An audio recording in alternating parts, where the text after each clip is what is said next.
Selamat siang Bapak. Siang. Perkenalkan Pak, saya Dr. Datang Dita yang bertugas dengan Bapak siapa ya Pak namanya? Bapak Kusuma. Bapak Kusuma ya. Untuk tanggal lahir tahun berapa Pak? 10 Maret. 10 Maret. Untuk alamatnya? Denpasar. Denpasar ya. Jadi baik Pak, jadi sekarang saya akan melakukan pemeriksaan fisik abdomen untuk mengetahui kondisi dari abdomen Bapak atau organ-organ tubuh yang berada di sekitar area perut Bapak ya Pak ya. Jadi pada pemeriksaan ini Bapak harus membuka baju Bapak dan mungkin akan terasa sedikit tidak nyaman ya Pak ya.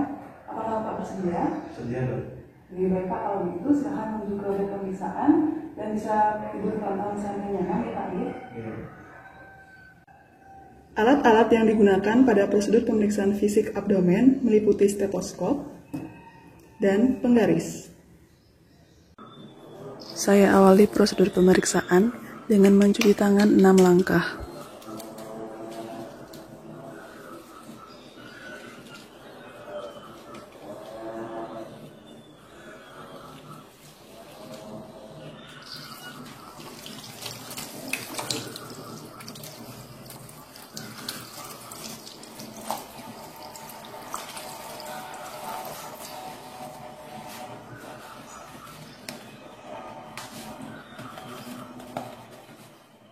Kemudian menggunakan APD yang meliputi gaun, handscoon, masker, dan face shield. Di sini saya sebagai pemeriksa berada di sisi kanan pasien. Pertama, inspeksi abdomen. Di sini saya melihat bagaimana bentuk abdomen pasien, apakah simetris, kemudian apakah tampak membuncit ataupun tidak, kemudian bagaimana kondisi dari dinding perutnya, bagaimana kondisi kulit, bagaimana warnanya, apakah tampak adanya vena yang menonjol, kemudian apakah tampak adanya suatu keanehan ataupun kelainan pada umbilikal maupun pada bagian inguinal pasien, serta apakah tampak adanya peristaltik pada abdomen, serta apakah tampak adanya pulsasi pada dinding abdomen pasien.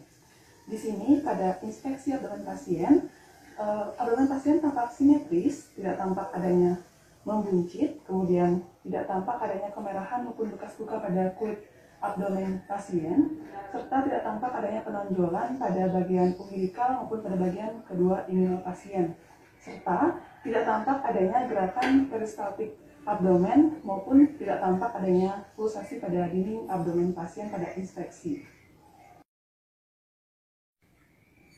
Kedua, auskultasi abdomen. Di sini saya menggunakan stetoskop. Kemudian saya menghangatkan bagian diafragma terlebih dahulu. Lalu saya meletakkan diafragma stetoskop pada satu titik di dekat area umbilikus pada dinding abdomen pasien seperti ini, dan mendengarkan frekuensi bising usus selama 2 menit, serta mendengarkan bunyi abdomen lainnya seperti arterial bruit maupun venous hum. Di sini, pada pemeriksaan auskultasi abdomen, didapatkan bahwa frekuensi bising usus pasien dalam jumlah normal, yaitu 20 kali dalam 2 menit, dan tidak ditemukan adanya bunyi lainnya seperti arterial bruit maupun venous hum. Ketiga, perkusi abdomen. Di sini, saya akan melakukan perkusi pada seluruh regio pada abdomen, di mana pada abdomen tersebut dibagi menjadi 9 regio, yang meliputi regio hipokondria kanan, timpani, kemudian regio epigastrium, timpani, kemudian regio hipokondria kiri, timpani, kemudian regio lumbal kiri, timpani, kemudian regio umbilikus, timpani, kemudian regio lumbal kanan, timpani, kemudian regio ilia kanan, timpani, kemudian regio hipogastrik, timpani, dan regio ilia kiri. Timpani. Selanjutnya, saya melakukan perkusi secara khusus pada daerah bawah atau inferior dari kosta kanan untuk menilai pekak dari hepar. Di sini saya dapatkan bunyi pekak. Kemudian saya lakukan kembali perkusi secara khusus pada daerah inferior dari kosta kiri untuk menilai dari timpani duster. Di sini saya dapatkan bunyi timpani, dan selanjutnya saya melakukan perkusi secara khusus kembali untuk menilai apakah terdapat pembesaran pada limfa yang ditandai adanya bunyi redup atau pekat pada daerah ICS 6, yaitu pada linea axillaris anterior. Pertama-tama saya mencari ICS 2, yaitu dari Angulus Ludovici, kemudian saya turun ICS 3, ICS 4, ICS 5, dan ICS 6, dan saya tarik garis khayal ke linea axillaris anterior. Kemudian saya melakukan perkusi. Di sini saya dapatkan bunyi timpani. Kemudian untuk menentukan liver span, saya melakukan perkusi secara khusus pada mid clavicular line kanan dari arah kranial ke caudal untuk menentukan titik batas atas hepar, yaitu titik perubahan bunyi dari sonor menjadi pekat, yaitu perubahan antara batas paru dengan hepar. Seperti ini.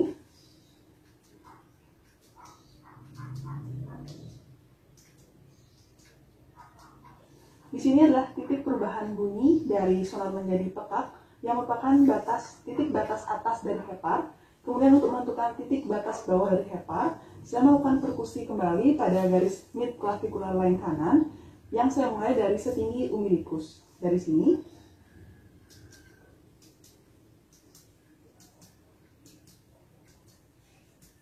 Di sini adalah titik perubahan antara bunyi timpani menjadi pekat, yaitu perbatasan antara area abdomen dengan hepar yang merupakan batas dari bawah dari hepar. Kemudian untuk menentukan liver span, saya menggunakan penggaris untuk mengukur jarak antara titik batas atas hepar dengan titik batas bawah hepar. Di sini saya dapatkan bahwa liver span pasien sepanjang 10 cm. Keempat, palpasi abdomen. Bapak, tolong dipukul kedua kakinya ya, bisa? Ya cukup segitu Pak. Jadi sekarang saya akan meraba pada seluruh area perut Bapak nih Pak, dan nanti tolong dikatakan kalau misalnya Bapak merasa nyeri ya. Ya dok. Oke baik. Sekarang saya akan melakukan palpasi superficial atau palpasi ringan dengan menggunakan sisi palmar pada telapak tangan saya dengan cara menempelkannya pada seluruh regio abdomen pasien secara sistematis dan meraba untuk menilai apakah terdapat ada yang ditekan, defans muskular, ataupun massa superficial. Kemudian, saya melakukan palpasi dalam, di mana apabila saya menemukan adanya massa, saya harus mendeskripsikan bagaimana ukurannya, di mana lokasinya, bagaimana bentuknya, bagaimana konsistensinya, dan apakah massa tersebut bergerak selama pasien bernafas. Di mana selama saya melakukan palpasi tadi, saya juga memperhatikan bagaimana ekspresi wajah dari pasien. Di sini pada palpasi abdomen, saya menemukan adanya yang ditekan, defans muskular, maupun adanya massa pada abdomen pasien. Kelima, pemeriksaan adanya cairan bebas atau ASI test.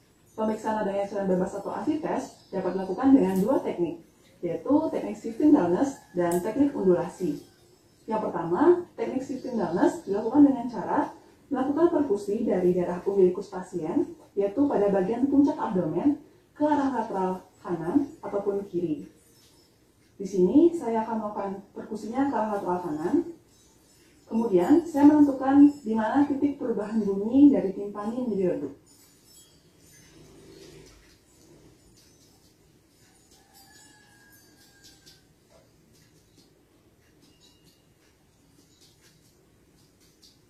Di sini adalah titik perubahan bunyi dari timpani menjadi redup, dan saya akan memberikan tanda dengan jari saya sebagai placing yang tetap bahwa inilah tempat perubahan bunyi tersebut. Kemudian kita meminta pasien untuk tidur miring ke arah kontralateral pergerakan kita perkusi. Bapak bisa tidur miring ke kiri Pak. Ya, ke kiri Pak. Ya. Kemudian kita tunggu selama sekitar 30-60 detik. Kemudian kita melakukan perkusi kembali pada titik perubahan tersebut. Di sini saya dapatkan bunyinya masih tetap redup. Ini Pak, bisa ini. Bunyinya masih sangat tetap redup menunjukkan bahwa tes dengan teknik shifting dullness ini bernilai negatif. Untuk pemeriksaan yang kedua Pak, yaitu dengan teknik undulasi, dilakukan dengan cara pemeriksaan meletakkan kedua tangannya pada sisi kanan dan sisi kiri perut pasien. Kemudian salah satu jari pemeriksa memberikan hentakan dan tangan kontralateralnya merasakan apakah terdapat adanya getaran. Di sini tangan kanan saya akan memberikan hentakan dan di sini tangan kiri saya tidak merasakan adanya getaran. Pada pemeriksaan ini dinyatakan bahwa tes undulasinya bernilai negatif, di mana tes undulasi bernilai positif apabila tangan kontralateralnya merasakan adanya getaran akibat dari hentakan tangan yang satunya. Jadi pada pemeriksaan adanya cairan bebas atau asitas ini didapatkan bahwa melalui pemeriksaan shifting dullness maupun tes undulasi didapatkan hasil yang negatif. Keenam, palpasi hepar. Bapak bisa ditekuk kedua kakinya? Ya cukup Pak. Jadi Pak, sekarang saya akan melakukan palpasi hepar ya Pak. Dimana kalau Bapak nanti masa sakit tolong bilang ya Pak ya. Iya. Oke, baik. Jadi palpasi hepar ini dilakukan dengan menggunakan sisi palmar radial tangan kanan saya, di mana akan mempalpasi atau menekan pada dinding perut pasien ketika pasien menarik napas dalam. Yang pertama yaitu untuk pemeriksaan lobus kanan hepar dengan sisi palmar radial tangan saya letakkan sejajar dengan arkus costa kanan di daerah iliaka kanan, di mana palpasi ini dilakukan dengan cara menekan dinding abdomen ke bawah ke arah dorsal ketika pasien ekspirasi maksimal. Kemudian ketika awal inspirasi, saya akan menggerakkan jari tangan saya secara parabolik ke atas, yaitu menuju ke arkus costa kanan. Bapak coba tarik napasnya. Keluarkan. Tarik lagi Pak. Keluarkan. Tarik lagi. Keluarkan. Tarik lagi. Keluarkan. Tarik lagi. Keluarkan. Kemudian, untuk lobus kiri hepar, lakukan dengan cara yang sama juga, hanya saja berbeda tempat, yaitu kita mulai dari daerah pertengahan abdomen, yaitu sekitar pada umbilikus, ke arah epigastrium. Tarik nafas dalam Pak ya. Keluarkan. Tarik lagi. Keluarkan. Tarik lagi. Keluarkan. Tarik lagi. Keluarkan.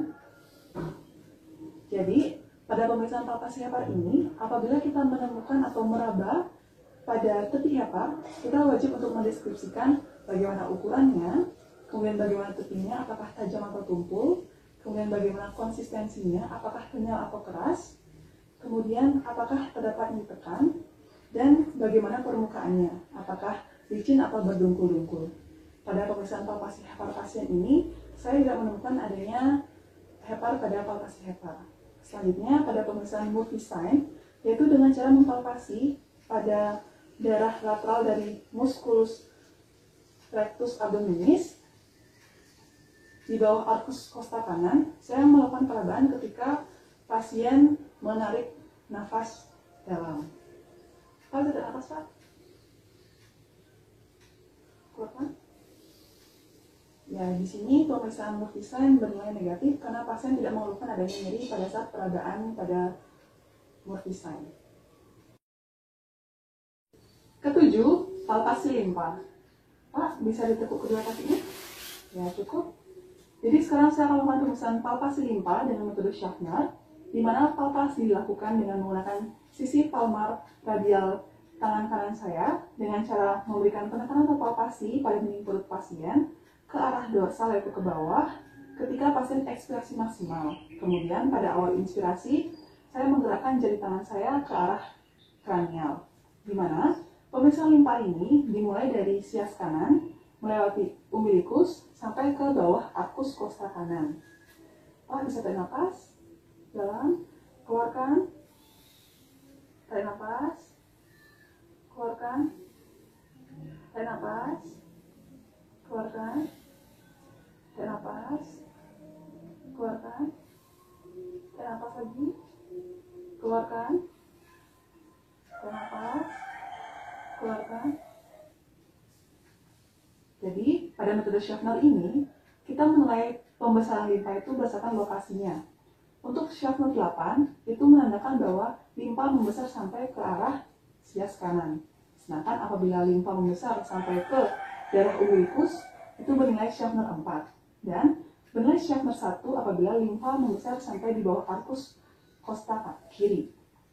Dan pada pemeriksaan limfa pasien ini didapatkan bahwa tidak terdapat adanya pembesaran limfa. Kedelapan, palpasi titik McBurney. Pak, bisa ditukuk kedua kakinya? Ya, baik, cukup Pak. Jadi Pak, sekarang saya akan melakukan penekanan ya Pak ya, pada daerah kanan bawah perut Bapak. Nanti tolong dikatakan ya Pak kalau misalnya Bapak rasa sakit. Iya, Dok.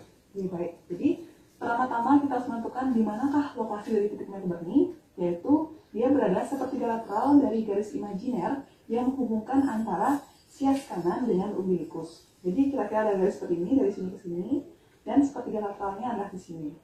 Kemudian kita melakukan palpasi atau penekanan pada titik McBurney tersebut dan menilai apakah terdapat ada yang ditekan dan dilepas, serta menilai apakah terdapat ada defense muskular. Di sini pada pemeriksaan palpasi McBurney tidak ditemukan ada yang ditekan, dilepas, maupun defense muskular pada titik McBurney palpasi pasien. Kesembilan, pemeriksaan balok teman atau pemeriksaan palpasi ginjal bimanual. Pak, bisa ditukuk kedua kakinya lagi? Nah, cukup Pak. Kemudian Pak bisa tangannya ke sana. Jadi pemeriksaan ini saya mulai dari pemeriksaan ginjal kanan dengan cara meletakkan tangan kiri saya pada posterior pasien dan jari saya tepat berada di sudut costovertebra kanan. Kemudian tangan kanan saya melakukan palpasi pada lateral dari musculus rectus abdominis, yaitu pada tepat di bawah arkus kosta kanan. Dan ketika pasien bernapas maksimal, saya mencoba mengangkat tangan kiri saya dan melakukan palpasi dengan tangan kanan saya untuk bisa merasakan dari mobilitas ginjal yang berada di antara dua tangan saya. Pak, coba tarik nafas dalam, Pak. Keluarkan. Hal yang sama kita lakukan juga pada ginjal kiri dengan cara yang sama, yaitu tangan kiri pada daerah posterior dengan jari-jari yang berada di sudut costovertebral kiri dan mencoba untuk mengangkat ginjal, dan tangan kanan pada daerah lateral dari musculus rectus abdominis tepat di bawah arkus kosta kiri dan meminta pasien untuk menarik nafas dalam, Pak, dan untuk melakukan palpasi dan merasakan bagaimana mobilitas ginjal yang berada di antara kedua tangan pemeriksa. Ini Pak, keluarkan. Jadi pada pemeriksaan di manual ginjal atau pemeriksaan balok teman ini didapatkan bahwa ginjal kanan maupun ginjal kiri pasien tidak teraba. Ke-10, pemeriksaan nyeri ketok sudut costovertebra. Pak, silahkan dulu Pak ya sekarang pemeriksaannya. Ya, Pak. Jadi sekarang Pak, saya akan memberikan sedikit hentakan ya Pak ya pada bagian punggung Bapak. Nanti kalau terasa nyeri tolong dikatakan ya Pak ya. Oke. Jadi pertama saya akan melakukan pemeriksaan pada ginjal kanan dengan cara meletakkan sisi palmar telapak tangan kiri saya pada sudut costovertebra kanan seperti ini. Kemudian saya meletakkan sisi ulnar kepalan tangan kanan saya di atas sudut costovertebra kanan. Kemudian kita perhatikan pasien dan tanyakan apakah pasien merasakan adanya nyeri. Gimana Pak, ada sakit? Tidak, Dok. Tidak. Sekarang saya berikan hentakan ya Pak ya. Tolong dikatakan kalau ada nyeri ya Pak ya. Iya, Dok. Bagaimana? Tidak, Dok. Oke. Selanjutnya, langkah yang sama kita lakukan pada pemeriksaan ginjal kiri, yaitu dengan cara meletakkan telapak tangan kiri pada sudut costovertebra kiri, kemudian kita letakkan bagian ulnar pada sudutnya dan tanyakan kembali, bagaimana Pak, ada sakit? Tidak, Dok. Sekarang saya berikan hentakan kembali Pak ya. Tidak. Bagaimana Pak? Tidak, Dok. Oh, sakit ya? Baik, jadi pada pemeriksaan nyeri ketok sudut costovertebra ini dapatkan bahwa pada pemeriksaan ginjal kanan maupun ginjal kiri pasien dapatkan tidak adanya nyeri pada pasien. Oke, baik Pak, jadi pemeriksaan fisik abdomennya telah selesai nih Pak. Jadi sekarang Bapak bisa memakai bajunya kembali dan bisa kembali duduk di kursi ya Pak. Iya, Dok. Gitu. Saya akhiri prosedur pemeriksaan dengan mencuci tangan 6 langkah.